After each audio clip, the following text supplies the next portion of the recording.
Thank you very much, everyone. Thank you for joining us. My name's Toby Monk. I'm the chair of Art History Link Up, and my day job is also here at Christie's, where I'm an HR director.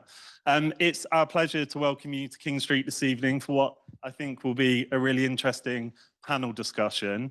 We're also lucky to be joined this evening by Guillaume Cerruti, the CEO of Christie's, who's been a great supporter of the charity and enabled events like this to happen, and Anthea Peers as well, EMEA president.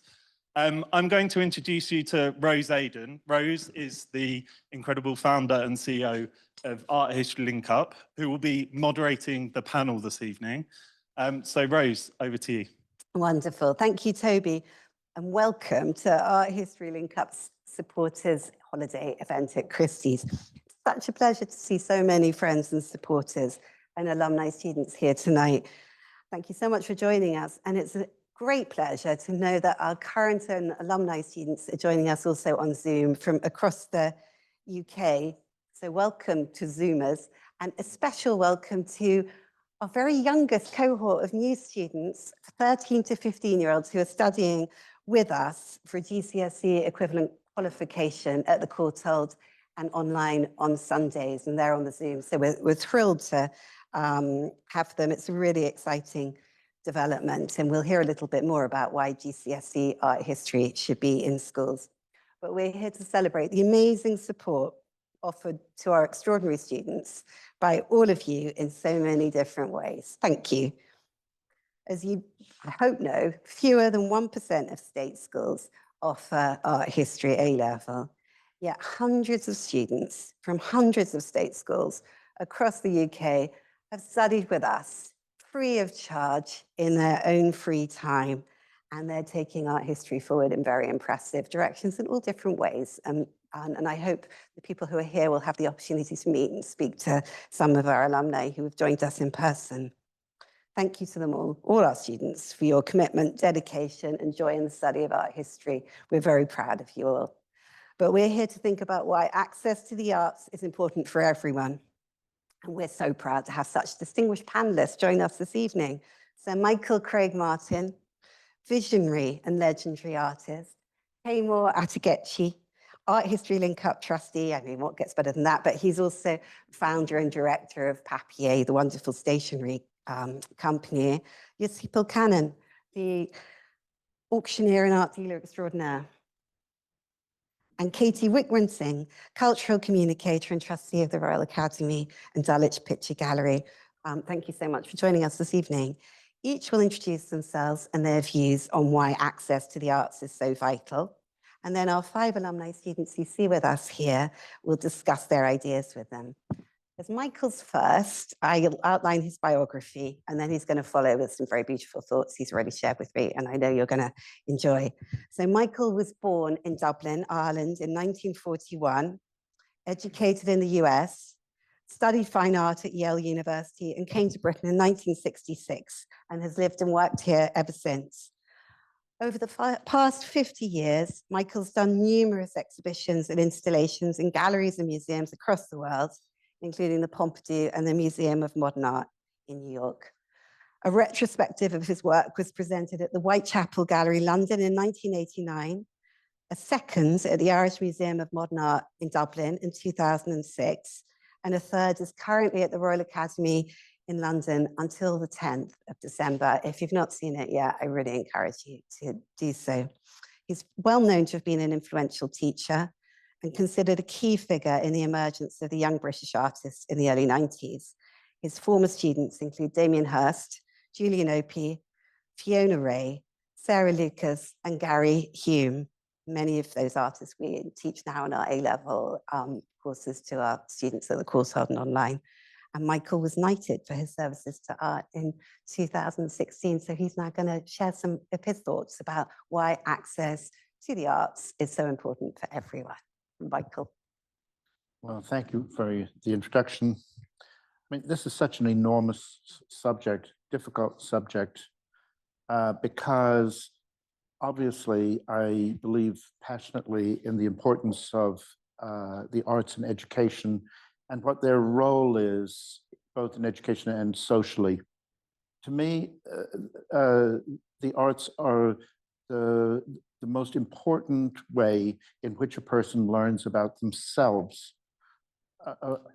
Art is I always say that art is not a subject. Art history is a subject. Art isn't a subject. Art is a way of understanding the world, of looking at the world. And in doing so, particularly in the actual practice of art, of making something, no matter how modest or how simple it is, whether it's by a child or a grown-up, a professional artist or an interested amateur, there is a self-discovery that is unlike anything else that happens as soon as you are involved in actually engaging, and that's whether, and I'm not just talking about the visualize, I'm talking about whether it's music, whether you're learning a musical instrument, playing a musical instrument, dance, the theater, all of these things engage a person in understanding themselves. And what's also very striking about the arts is they are also so profoundly social. They don't make sense if they're just private. It's so deeply private in where their resource and where they come from. But unless they operate as a shared facility for everybody, it is the work is not complete. There has to be somebody there to whom it speaks. And it seems to me that what's happened in education, when I first came to Britain in 1966, I was astonished by the level of art education in Britain, the number of art schools, the quality of the art schools, the quality of art education astounded me. And the level of the way the arts were taught in state schools everywhere across the country, I was absolutely amazed. And I cannot say that today. The opposite is true. These things have been stripped away from the education system at virtually every level. And, Britain has enjoyed for quite a number of years a very high reputation creatively.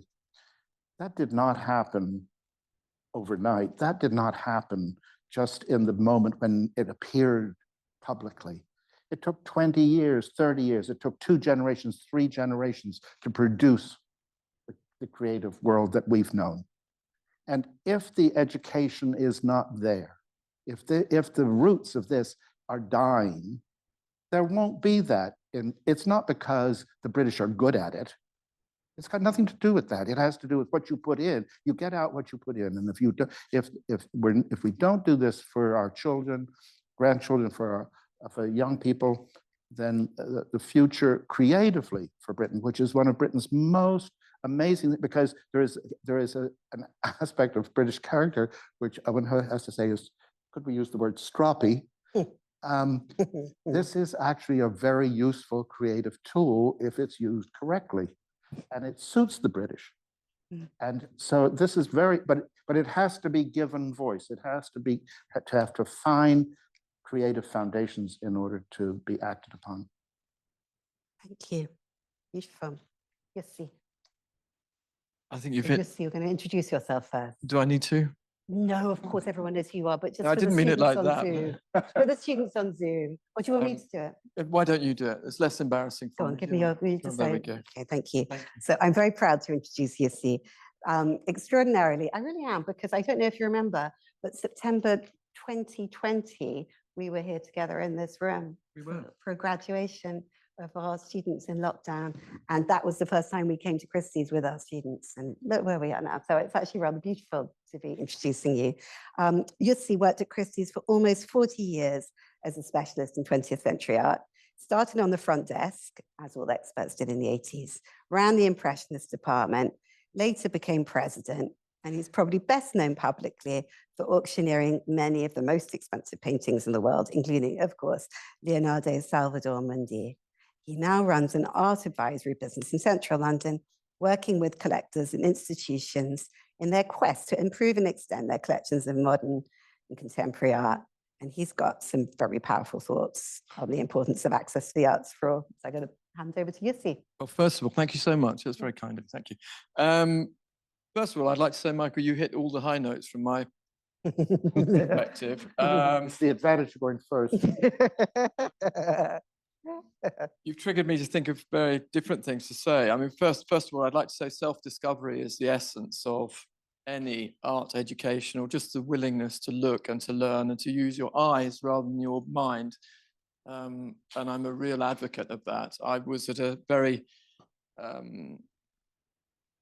educationally sort of forward school at King's in Wimbledon when I grew up, and they didn't teach art. So I had no access to art history at